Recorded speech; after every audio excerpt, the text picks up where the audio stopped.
안녕하십니까, 박사입니다. 도널드 트럼프 대통령과 조 바이든 후보의 첫 번째 TV 토론입니다.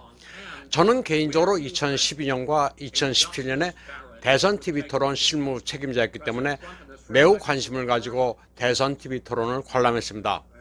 전반적인 평을 하자면 아주 흥미로운 프로그램이었습니다.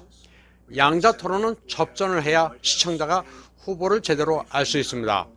한국 매체들은 막말이 오갔다고 기사를 쓰는데 그만큼 나름 치열했다고 보시면 됩니다. 트럼프나 바이든이나 둘 다 70이 넘은 고령입니다. 너무 이미지에 연연할 필요는 없고 막말인지 아닌지는 시청자가 팩트를 보고 판단하면 그만입니다. 규칙이 디테일하면 오히려 판단에 방해가 됩니다. 어제 토론을 보면 트럼프가 바이든과 사회자 2명을 상대로 선전했습니다. 사회자인 크리스 월리스가 사실상 민주당 사람이라고 할 만큼 지나치게 편파적이었습니다. 그럼에도 불구하고 토론 내내 트럼프가 주도권을 휘둘렀습니다. 바이든은 트럼프를 제대로 공격하지 못했습니다. 내내 불안해 보였습니다. 어제 같은 토론은 몰아치는 사람이 이긴 겁니다. 뉴욕타임즈가 퍼뜨린 세금 문제도 트럼프는 잘 맞받아쳤습니다. 사실 세금에 문제가 있으면 세무서가 먼저 팩트를 제시해야 되는데 그러지는 못했습니다. 미국 세법을 잘 모르는 한국 매체들은 마치 트럼프가 탈세라도 한 것 같은 뉘앙스를 풍기는 기사를 썼는데 사실은 그렇지 않습니다. 트럼프는 이에 질사라 조 바이든 아들의 차이나 커넥션과 러시아 커넥션을 잘 짚었습니다. 여기서 바이든은 수세에 몰렸습니다. 에이미 베럿 대법관 임명권에 대해서도 트럼프는 제대로 맥을 짚었습니다. 또 우한 폐렴에 스마트하게 대처하지 못했다는 바이든의 공격에 대해 스마트란 얘기 꺼내지도 말라.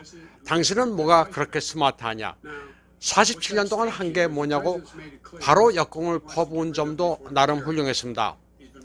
치매 환자로 약물 검사를 해야 된다는 선제 공격도 괜찮았습니다. 바이든이 뭔가 인이어 기구를 착용하고 나왔다는 의구심도 나왔습니다. 뭔가 계속 심리적으로 불안했는지 바이든은 시선 처리도 어정쩡했습니다. 치매 환자를 상대로 그 정도밖에 못했느냐고 트럼프에게 인색한 평가를 내리는 사람도 있지만 변칙적인 스타일로 불리한 상황에서 파이팅한 모습은 역으로 점수를 줄 수 있다고 봅니다. 우리 재미 동포분들은 트럼프와 바이든 가운데 어느 쪽을 지지하시는지 모르겠습니다. 참고로 말씀드리면 미국 내 인도계는 트럼프에게 몰표를 주기로 했다고 합니다. 또 중국계들도 이제 트럼프 쪽으로 많이 기울고 있습니다. 특히 미국 내 중국 동향회, 그러니까 향후회가 중공의 스파이 조직으로 간주돼 철퇴를 맞을 기미가 보이면서 탈중공 움직임을 보이고 있습니다. 미 하원의 케빈 매커시와 차이나 태스크포스 의장 마이클 매컬이 광범위하고 포괄적인 차이나 태스크포스 보고서를 내놨습니다. 이 보고서는 우한 폐렴 사태 이후 미국 서플라이 체인의 약점, 그리고 미국 정부의 여러 부문에서 중공이 이용할 허점이 너무나도 많다고 지적했습니다. 너무나도 오랫동안 방치됐던 중공의 위협에 미국이 효율적으로 싸울 수 있도록 430개의 정책 제안과 83개 지표를 제시했습니다. 매커시와 매컬 의원은 의료용품의 공급망뿐 아니라 국방 이슈에서도 AI와 관련해 바로잡을 게 있다고 말했습니다. 의료 서플라이 체인의 허점에서 깨달은 것처럼 정부의 모든 부문에서 중공에 대처하는데 너무 시대에 뒤처진 것들이 많다고 지적한 겁니다. 이 보고서는 또 타이완과 쌍방간 자유무역협정 체결의 필요성도 역설했습니다. 15명의 공화당 의원으로 구성된 차이나 태스크포스는 중국 공산당의 위협을 정확히 계산하기 위해 5월에 발족됐습니다. 의료용품과 국가안보에 필요한 공급망을 확보하기 위한 세제 혜택을 추진했던 태스크포스는 홍콩 망명자에게 피신처를 제공할 것과 제노사이드에 해당하는 위구르인 박해 같은 중공의 범죄 행위도 규탄했습니다. 차이나 태스크포스는 원래 공화민주 양당으로 발족하기로 했지만 민주당이 소신을 저버리는 바람에 공화당 위주로 보고서를 작성하게 됐다고 매커시 의원은 밝혔습니다. 낸시 펠로시가 약속을 저버렸다는 겁니다. 매커시 의원은 중국 공산당이 미국 민주당의 영향력이 상당하다는 심증이 있다면서 민주당이 태스크포스에 협조하지 않은 것은 큰 실수라고 생각한다고 말했습니다. 매컬 의원은 민주당원들은 트럼프 대통령에게만 초점을 맞추고 있으며 우한 폐렴이 중국발이라는 데는 별로 관심이 없다고 덧붙였습니다. 매커시 의원은 서플라이 체인을 미국으로 다시 가져올 경우 2021년 말까지 1,000만 개의 일자리를 창출할 수 있을 거라고도 했습니다. 그는 페니실린과 비타민도 미국에서 만들어지고 있지 않다고 지적했습니다. 이 보고서는 중공이 냉전시대 소련과 유사한 세대에 걸친 위협이라고 지적했습니다. 특히 매컬 의원은 미국과 그 동맹국들이 바퀴 아래서 잠을 자고 있었다면서 우한 폐렴은 잠자던 거인 미국이 마침내 깨어나는 경험을 주었다고 말했습니다. 스가 요시히데 일본 총리가 시진핑과 전화 통화를 한 다음 날 니케이 아시아에 뜬 영상과 글입니다. 니케이 중국 총국장 다카시 테츠시가 베이징 다이어리란 기고란에 올린 겁니다. 제목이 A Chinese Girl Shooting Japanese Soldiers with a Toy Gun입니다.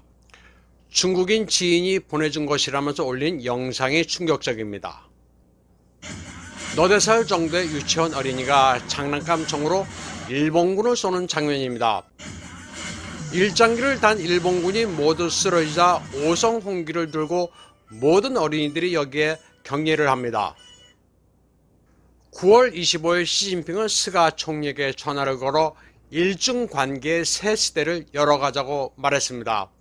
그런데 그 다음날 인민일보를 보면 시진핑이 앙골라 대통령과 전화통화를 했다는 기사 아래에 스가 총리와의 전화통화 기사가 배치됐습니다. 앙골라가 중국에게는 일본보다 중요한 모양입니다. 다카하시 총국장은 이 영상이 언제 어디서 촬영된 건지는 모르지만 어린이들은 자기가 하는 행위가 뭘 의미하는지는 모를 것이다. 하지만 이 아이들은 악한의 상징으로 일본 국기를 기억할 것이다. 일본인으로서 슬프다고 적었습니다. 다카하시 총국장은 이와 함께 일본이 중공에 등을 돌리며 언제든 역사 문제를 다시 들고 나올 태세라고 말하고 있습니다. 또 인민일보 일면 기사 배치를 보면 중공이 이웃나라 일본보다는 앙골라에 오히려 더 호의적이라는 메시지를 전한 것으로 해석했습니다. 스가 요시히데 총리는 아베의 친미 노선을 그대로 계승하고 있습니다. 일본, 미국, 유럽이 연합해 AI와 양자 컴퓨터, 생명공학, 극초음속 미사일 부문에서 중공이 파고들 틈을 주지 말자는 전략입니다. 스가 요시히데 이전 아베 전 총리는 한때 표면적으로는 중공과 일정 부분 우호적이었습니다. 하지만 진작에 중공을 견제하기 위해 트럼프 대통령에게 중공의 위협을 경고했다고 중화권 매체들은 전하고 있습니다. 아베 신조는 트럼프와 16차례 만났고 이 가운데 5차례를 함께 골프를 칠 정도로 가까웠습니다.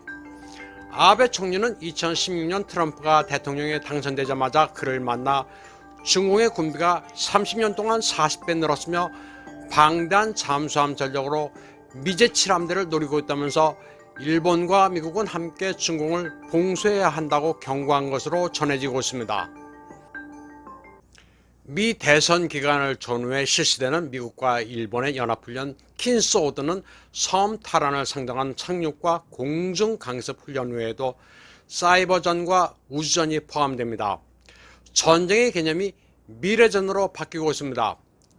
중공의 군사적 움직임을 물 샐 틈 없이 감시해 타격하는 연합 작전 능력 향상에 목표를 두고 있습니다.